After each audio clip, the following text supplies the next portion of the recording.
Hello မင်္ဂလာပါအခုဒီမှာမိုးတွေရွာနေတယ်ရန်ကုန်မြို့မှာလည်းမိုးတွေရွာတယ်တန်နိုင်ငံတို့မှာလိုပဲမိုးတွေကရွာနေကြတယ်မန္တလေးမှာလည်းမိုးတွေရွာနေတာမှအရင်မြောက်လူဘက်မှာလည်းမိုးတွေရွာတယ်မိုးတွေရွာတော့လူတွေငရင်ထန်ကြောင့်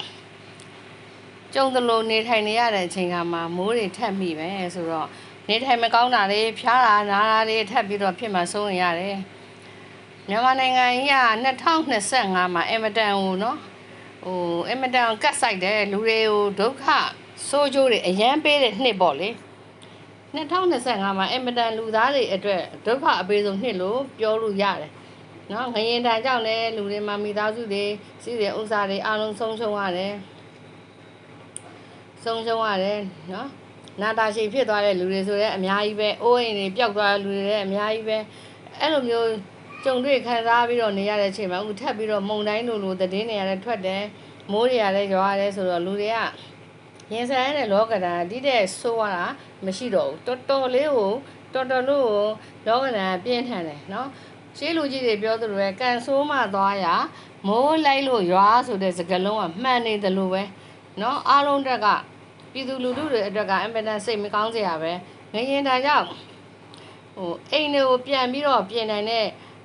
ပတ်စံရှိတဲ့လူတွေရှိသလိုကိုယ့်ရဲ့ချွေးနှင်းစာနဲ့ပြန်ပြင်မှုခက်ခဲတဲ့လူတွေရှိတာပေါ့အများအပြားအခုဆိုလို့ရှိရင်ငွေလေတဲ့အထက်လိုက်နော်တောင်းတဲ့ချီ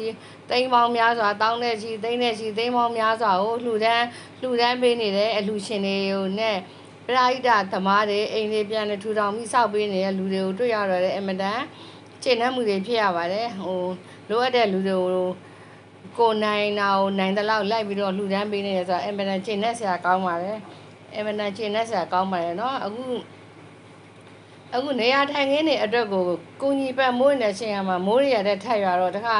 လူတွေကဖျားကြမယ်နာကြမယ်နော်ဝင်းရောဂါတွေဖြစ်မှာလဲဆိုးရတယ်နော်အကုန်လုံးမြေကြီးထဲမှာဝင်ရောက်သွားတဲ့body တို့လဲရှာတို့တော့မကုန်သေးတဲ့အချိန်မှာမိုးရတဲ့ထက်ရွာတယ်ဆိုတော့အဲ့ဒီရှာဖွေမှုကလည်းရပ်ဆိုင်သွားပြီနောက်အိမ်တို့ဖော်ရင်လို့ရှိရင်လည်းကိုယ်စိတ်နဲ့ကိုပြန်ပြီးတော့ဖျက်ရမယ်ပြန်စားအောင်မယ်ဆိုတဲ့ဟာတွေကလည်းတော်တော်ဝင်ပိုးကြီးလို့ဖြစ်နေတာပေါ့နော်အကောင်းမဲ့ကတိအတိုင်းဖြစ်နေရနေပြီးတော့တဘာဝဘေးဒဏ်ကြောင့်အဲ့မြေပြိုတာတို့အိမ်ပြိုတာတို့ဖြစ်သွားတော့လူတွေအတွက်ကကြီးမားတဲ့ဆုံးရှုံးမှုတွေနဲ့ပြန်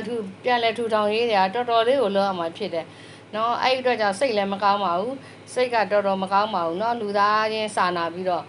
အားလုံးကိုလည်းအမြန်ဆုံးငြိမ်းချမ်းစေခြင်းပါတယ်အမြန်ဆုံးကိုလည်းအဆင်ပြေစေခြင်းပါတယ်အားလုံးအတွက်ကို